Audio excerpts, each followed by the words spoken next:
اعوذ باللہ من الشیطان الرجیم بسم اللہ الرحمن الرحیم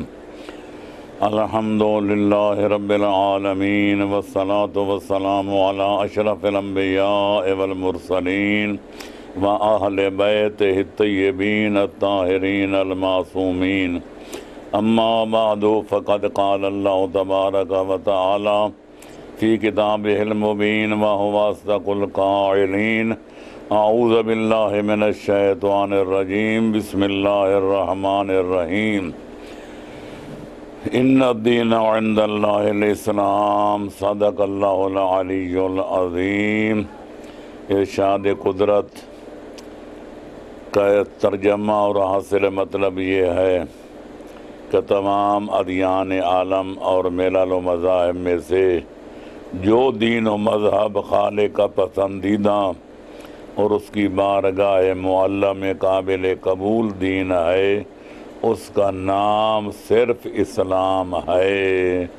لہذا دوسرے مقام پر وضاحت فرمائی وَمَنْ يَبْتَغِ غَيْرَ الْإِسْلَامِ دِينًا فَلَنْ يُقْبَلَ مِنْهُ وَهُوَ فِي الْآخِرَةِ مِنَ الْخَاسِرِينَ۔ لہذا جو شخص، جو قوم اور جو قبیلہ اور جو گروہ دین اسلام کو دین چھوڑ کر کسی اور دین کو اختیار کرے گا تو اس کا دین ہرگز قبول نہیں کیا جائے گا، اور اس کو آخرت والے دن، قیامت والے دن نقصان و زیاں اٹھانا پڑے گا اور اپنے کیے پر پچھتانا پڑے گا۔ الحمدللہ، اللہ کی بے شمار نعمتوں میں سے وَإِن تَعُدُّوا نِعْمَتَ اللَّهِ لَا تُحْصُوهَا، لیکن یہ جب جانتے ہیں کہ خالق علیم و حکیم نے کائنات میں کوئی بھی دو چیزیں برابر پیدا نہیں کی تو لہذا دو نعمتیں بھی برابر نہیں ہیں۔ اگر دنیاوی نقطہ نظر سے دیکھا جائے تو زندگی کے برابر کوئی نعمت عظمی نہیں ہے، اور اخروی لحاظ سے دیکھا جائے تو اسلام و ایمان کے برابر خالق اکبر نے کوئی نعمت پیدا کی ہی نہیں ہے۔ الحمدللہ، ہم دونوں نعمتوں سے مالا مال ہیں، ظاہری زندگی بھی گزار رہے ہیں، اور جو ہے اخروی نعمت اسلام و ایمان، وہ اس دولت سے بھی ہم مالا مال ہیں۔ اور میں سمجھتا ہوں کہ ان سعادت بزور بازو نیست، یہ جب تک خالق کائنات عطا نہ فرمائے کوئی بندہ زبردستی یہ نعمت خالق اکبر سے چھین نہیں سکتا۔ ذالک فضل اللہ یؤتیہ من یشاء، اس کا فرمان ہے لئن شکرتم لأزیدنکم، اگر تم میری نعمتوں کا شکریہ ادا کرو گے تو میں نعمتوں میں اور اضافہ کرتا جاؤں گا۔ تو ہم اس نعمت عظمیٰ کا شکریہ ادا کرتے ہوئے ہم نے پہلے اسلام کو سمجھا، پھر اپنے زندگیوں پر اس کو نافذ کرنے کی کوشش کی ہے، اور اب تقاضۂ بشریت اور تقاضۂ انسانیت سے متاثر ہو کر ہم اس کو دوسرے بنی نوع انسان تک پہنچانے کی قد و کاوش کر رہے ہیں۔ کیوں کہ خیر الناس انفع الناس للناس، سب سے زیادہ بہتر و برتر بندہ وہ ہوتا ہے جو اللہ کے بندوں کو سب سے بڑھ کر فائدہ پہنچائے۔ تو ہم تفہیم اسلام کا فریضہ اس لیے ادا کر رہے ہیں کہ دوسرے بنی نوع انسان کو بھی اسلام کی حقیقت سمجھائی جائے، تاکہ جب ان کی سمجھ میں آ جائے تو وہ بھی امت مسلمہ کے رکن بن جائیں اور اپنے دین و دنیا کو سنوارنے کی کوشش میں شامل ہو جائیں۔ واللہ من وراء القصد، اللہ بہتر جانتا ہے کہ ہر بندے کی نیت کیا ہے اور اس کا مقصد کیا ہے، ہدف کیا ہے، غرض و غایت کیا ہے۔ تو بہرحال سلسلہ کلام عقد و ازدواج کے بارے میں جاری تھا۔ اب سلسلہ کلام کو ختم کرنے سے پہلے میں چاہوں گا کہ آج کی نشست میں کوئی عدت کے بارے میں گفتگو ہو جائے، کچھ ایلا کے بارے میں گفتگو ہو جائے، کوئی زہار کے بارے میں اور کچھ لعان کے بارے میں۔ یہ عناوین تو مختلف ہیں، لیکن چونکہ ان کا تعلق بھی زیادہ تر باب النکاح کے ساتھ ہے، تو اس لیے میں چاہوں گا کہ بڑے اختصار کے ساتھ اور ان چاروں موضوعات پر مختصر مگر جامع اور مفید گفتگو ہو جائے، تاکہ ناظرین کرام اور سامعین عظام ان حقائق سے آگاہ ہو جائیں کہ عدت کیا ہے اور عدت گزارنے کی مصلحت کیا ہے، ایلا کیا ہے، زہار کیا ہے اور لعان کیا ہے۔ تو میں مختصراً عرض کروں گا کہ شریعت مقدسہ نے جس عورت کو طلاق دی جائے یا جس عورت کا خامند دار دنیا سے انتقال کر جائے، ان دونوں قسم کی عورتوں کے لیے، زوجاؤں کے لیے عدت واجب قرار دی ہے۔ لیکن آؤ پہلے عدت طلاق کے بارے میں گفتگو ہو جائے، اس کے بعد عدت وفات کے بارے میں گفتگو کی جائے گی۔ تو لہذا جس عورت کے ساتھ آدمی کا عقد دائمی ہو اور وہ اس کے ساتھ مباشرت بھی کر چکا ہو، اگر کسی وجہ سے اس کو طلاق دے دے تو وہ طلاق خواہ بائن ہو یا رجعی ہو، اس میں عدت گزارنی پڑتی ہے۔ اور اس کی وجہ بظاہر یہ ہے کہ اگر آدمی نے اس سے مقاربت کی ہو تو وہ دیتے طلاق اور اس کے بعد فوراً عورت دوسری جگہ شادی کر لے اور 9 مہینے کے اندر بچہ پیدا ہو جائے تو یہ نسب خلط ملط ہو جائے گا، وراثت کا نظام بگڑ جائے گا اور سلسلہ نسب بھی خراب ہو جائے گا۔ کیسے پتہ چلے گا کہ یہ پہلے شوہر کا بچہ ہے یا دوسرے شوہر کا بیٹا یا بیٹی ہے؟ اس لیے شریعت مقدسہ نے پہلے عدت گزارنا واجب قرار دیا تاکہ پتہ چل جائے کہ عورت پہلے خامہ سے حاملہ ہے یا نہیں ہے، اور اگر حاملہ ہے اس کی عدت وضع حمل ہے۔ جب بچہ پیدا ہو جائے گا پھر عقد ثانی کر سکتی ہے، اور اگر حاملہ نہ ہو اور عدت جو طلاق دے دی جائے تو پھر 3 قرء خالق فرماتے والمطلقات یتربصن بانفسہن ثلاثۃ قروء کہ جن عورتوں کو طلاق دے دی جائے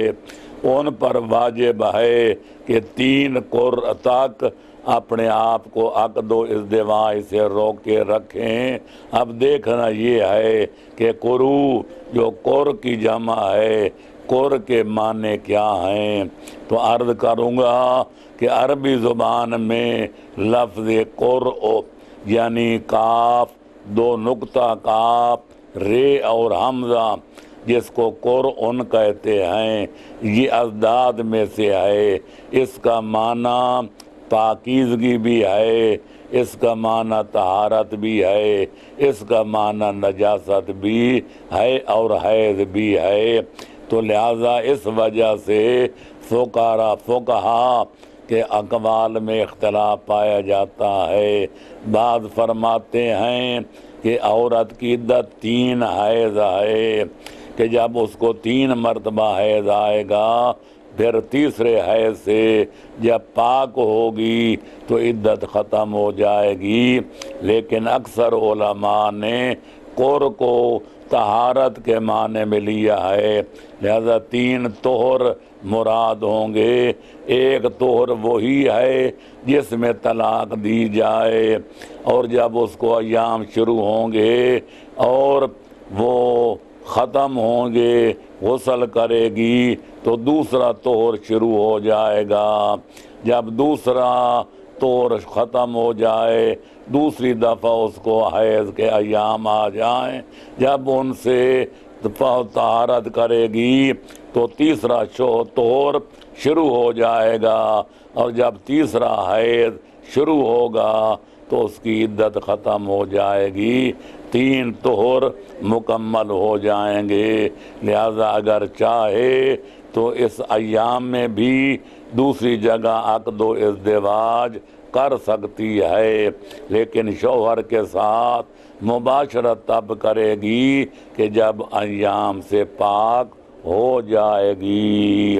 لہذا اس عورت کے لیے جو ہے عدت رکھنا، اگر کسی عورت سے وطی بھی شبہ ہو جائے، مسئلے کا پتہ نہ ہو کہ فلانی عورت کے ساتھ نکاح کرنا حرام ہے، یا موضوع میں شبہ ہو جائے، ایک اجنبی عورت کو آدمی اپنی بیوی سمجھ کے اس کے ساتھ مباشرت کر بیٹھے تو اس وطی بھی شبہ، اور جو ہے اس کے بارے میں بھی عدت اس کو گزارنا پڑے گی، تاکہ پتہ چل جائے کہ پہلے آدمی سے مباشرت کرنے کے نتیجہ میں حاملہ ہے یا نہیں ہے۔ لہذا دوسری جگہ اگر عقد و ازدواج کرنا چاہے گی تو اس کو پہلے عدت گزارنا پڑے گی۔ ہاں، چند قسم کی عورتیں ایسی ہیں جن کے لیے عدت نہیں ہے، ان میں سے ایک صغیرۃ السن عورت ہے، جس لڑکی کا کسی آدمی سے عقد و ازدواج عقد ہوا تھا، اگر وہ عقد شادی سے پہلے، اس کی بلوغت سے پہلے اس کو طلاق دے کر فارغ کر دے، اس لڑکی پر عدت طلاق نہیں ہے۔ یہ جس عورت سے آدمی کا عقد ہوا تھا، ابھی شادی نہیں ہوئی تھی، میاں بیوی اکٹھے نہیں ہوئے تھے، کہ اگر قبل از مباشرت طلاق دے دی جائے، اس عورت کے لیے بھی عدت نہیں ہے، کیونکہ حمل کے خلط ملط ہونے کا یہاں کوئی امکان نہیں ہے۔ یہ وہ عورت جو سن و سال میں پہنچ چکی ہو کہ جس کا حیض آنا بند ہو جاتا ہے، اور پھر